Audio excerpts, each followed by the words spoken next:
Okey, Assalamualaikum warahmatullahi wabarakatuh dan selamat pagi anak-anak murid cikgu. Okey, selamat bertemu kembali kita selepas satu hari kita bercuti semalam sempena cuti umum untuk awal Muharram. Okey, baik. Okey, untuk seterusnya ini kita akan sambung pelajaran kita dalam buku teks kamu muka surat 66 dan juga 67. Okey. Okey, untuk hari ini kita akan belajar tentang pantun. Okey. Cikgu ingat nanti selepas ni cikgu nak suruh hari tu kita rakam bacaan membaca kan? Kamu membaca. Selepas ini mungkin cikgu nak buat satu rakaman video kamu berpantun pula. Dengan intonasi dan sebutan yang betul lah tentang pantun. Okey. Okey, baiklah. So, sekarang ni dalam buku teks kamu muka surat 66. Okey, jom kita baca apa itu tentang pantun. Okey. Okey, tajuk di bahagian atas tu ialah jauhi kawasan ini. Okey. Kejayaan pasti milik kita. Okey, sekarang kita tengok pantun. Okey, dalam buku teks kamu ni adalah pantun 4 kerat. Okey, pantun ada banyak. Pantun ni puisi tradisional. Ada intonasi dan sebutan yang kita sebut dengan orang kata macam berirama lah. Pantun. Saya pasti ada yang tahu pantun. Cikgu rasa ada sebelum ni pun ada tentang pantun juga. Aktiviti dia berkaitan dengan pantun, cikgu rasa. Okey. So, kita akan tengok pantun 4 kerat. Dalam buku teks kamu ini namanya pantun 4 kerat. Kenapa nama dia 4 kerat? Kerana dia ada 4 ayat ataupun 4 baris. Ya. Pantun ada banyak lah. Pantun 2 kerat, 4 kerat, 12 kerat, pantun berkait dan sebagainya lah. Untuk tahap kamu ni, kamu hanya belajar tentang, cukup saja kamu mengenali apa itu pantun, dan juga kita nak tengok pantun ni memberi maksud atau memberi nasihat, kata-kata yang baik. Ya, biasanya pantun ini memberi kata-kata yang baik lah. Mana ada kita beri kata-kata yang tidak baik atau dorongan yang tidak baik kepada orang, betul tak? Okey, sekarang tengok muka surat 66. Okey, cikgu akan bacakan pantun. Okey, dengar intonasi dan sebutan. Kalau boleh kamu ikut sekali. Okey. Sungguh segar pisang berangan, cantik berseri bunga angsana. Luar pagar kawasan larangan, elakkan diri bermain di sana. Okey, kalau kamu perhatikan, kenapa dua baris terakhir di dalam pantun itu berwarna biru? Okey, tulisan yang berwarna biru itu adalah memberi maksud kepada pantun tersebut. Okey, dua baris yang pertama, baris pertama dan kedua itu adalah pembayang. Dan juga baris ketiga dan keempat adalah maksud pantun itu. Apa yang pantun itu beritahu kepada kita? Apa pantun itu hendak kita lakukan, ataupun apa pantun itu nasihat yang ada, nasihat ataupun kata-kata yang baik yang terkandung dalam pantun. Okey, kalau kamu tengok tulisan warna biru itu, luar pagar kawasan larangan, elakkan diri bermain di sana. Okey, apa maksud dia? Ni kawasan sekolah lah.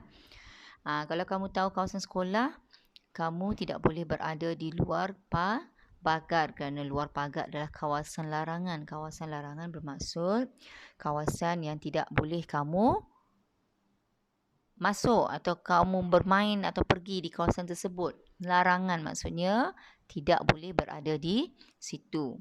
Okey, elakkan diri bermain di sana. Elakkan diri bermain di sana. Okey, jangan bermain di kawasan larangan, iaitu di luar pagar. Itu maksud pantun. Okey. Okey, sekarang ni kita nak tengok ke surat yang seterusnya, iaitu 67. Okey. Kita tengok pantun yang kedua. Okey, sambil tu awak jeling-jeling gambar di sebelah tu. Okey, agak-agaknya tu di kawasan apa tu? Di kawasan mana tu? Di kawasan sekolah kamu. Ada bola, ada gelung rotan, ada skittle, ada cikgu pakai baju sukan, murid-murid pun pakai baju sukan. Itu adalah di kawasan bilik store sukan. Okey. Mari kita tengok pantun dia. Macam mana pantun dia? Okay, dengar dengar. Dan lepas ni cikgu akan suruh nanti untuk buat rakaman next time lah. Bukan hari ini. Okay. Anak muda mencari rotan, rotan dicari di hutan dara. Harus waspada mengambil alatan agar diri tidak tercedera. Okay.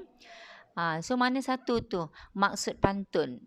Tadi pantun yang pertama ada tulisan warna biru. Yang pantun yang kedua ni dia tak ada tunjuk mana tulisan warna biru. So di mana? Di mana maksud pantun? Di baris ketiga dan keempat. Okey, tengok baris yang ketiga dan keempat. Harus waspada mengambil alatan agar diri tidak tercedera. Okey, ingat tak cikgu pernah sebut sebelum ni waspada bermaksud apa? Waspada bermaksud berhati-hati. Okey. Berhati-hati mengambil alatan. Alatan apa tu? Alatan sukan lah. Kalau kamu tengok gambar di sebelah tu adalah mengenai alatan sukan. Agar diri tidak tercedera. Supaya kamu tidak cedera, luka dan sebagainya lah. Kerana dekat kawasan bilik stor sukan tu ada macam-macam alatan. Ada yang berat, ada yang ringan. Ada yang mungkin panjang.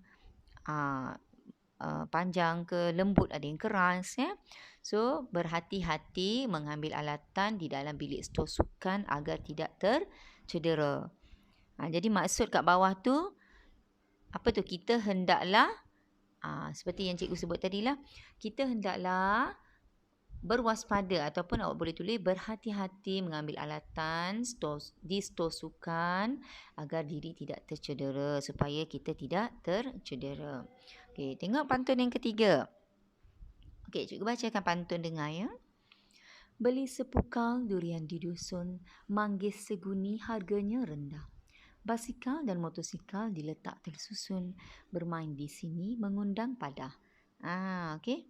Okey, tengok maksud baris ketiga dan juga baris keempat. Basikal dan motosikal diletak tersusun, bermain di sini mengundang padah. Tengok dalam gambar tu. Okey, basikal dan motosikal agak-agaknya di kawasan mana? Pastilah di kawasan tempat meletakkan basikal dan motosikal. Macam dekat sekolah kita, tak adalah sebab murid-murid pun tak ada yang bawa basikal dan motosikal. Kebiasaannya kita boleh tengok dekat sekolah menengah. Dekat sekolah menengah, mungkin ada abang atau kakak kamu yang bersekolah menengah. Mereka menggunakan basikal atau motosikal lah. Ada kawasan letak motosikal atau basikal. Okay. So kita tak boleh main dekat situ. Kita tak boleh bermain dekat situ kerana takut nanti basikal atau motosikal itu menghempap kamu. Okay. Okay. So apa maksud pantun tu? Maksud pantun tu ialah kamu tidak boleh bermain di kawasan tempat meletak basikal dan juga motosikal. Okey, itu maksud dia. Okey, dekat bawah tu kita tidak boleh apa? Kita tidak boleh bermain di kawasan tempat meletak basikal dan juga motosikal. Okey, itu maksud pantun tersebutlah. Okey. Okey, dan yang terakhir, pantun terakhir cikgu bacakan. Okay. Bangau sekawan di tasik Cini, terbang sendiri mencari makan. Dengarlah kawan nasihatku ini, keselamatan diri perlu diutamakan. Okey. So untuk yang pantun terakhir ni nanti kamu cuba berikan maksud maksud pantun. Apa yang ada dalam kandungan pantun ini. Okey, pastinya maksud tu ada di baris yang ketiga dan juga baris yang keempat. Okey. Okey. Untuk itu hari ini saja setakat ini pembelajaran kita mengenai pantun. Okey, cuba nanti di rumah kamu baca, cuba lafazkan pantun ini dengan sebutan yang seperti yang cikgu sebut tadi, yang cikgu baca tadi.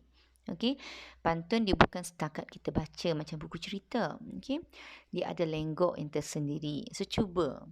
Okay. So untuk hari ini latihan kamu seperti biasa sambung di dalam buku aktiviti muka surat 72 dan 73. Okay. Kalau kamu tengok di bahagian buku teks kamu di bahagian kanan bawah sekali tu ada dinyatakan latihan di dalam buku aktiviti. So hari ini itu saja untuk latihan hari ini berkenaan dengan pantun. Okey. Esok Khamis kita tak ada kelas, so kita akan jumpa pada hari Jumaat. Okey. Okey, selamat membuat latihan dan pastikan kamu menghantar bukti latihan kamu di dalam grup Telegram kita. Okey. Okey, sehingga jumpa lagi. Assalamualaikum dan salam sejahtera.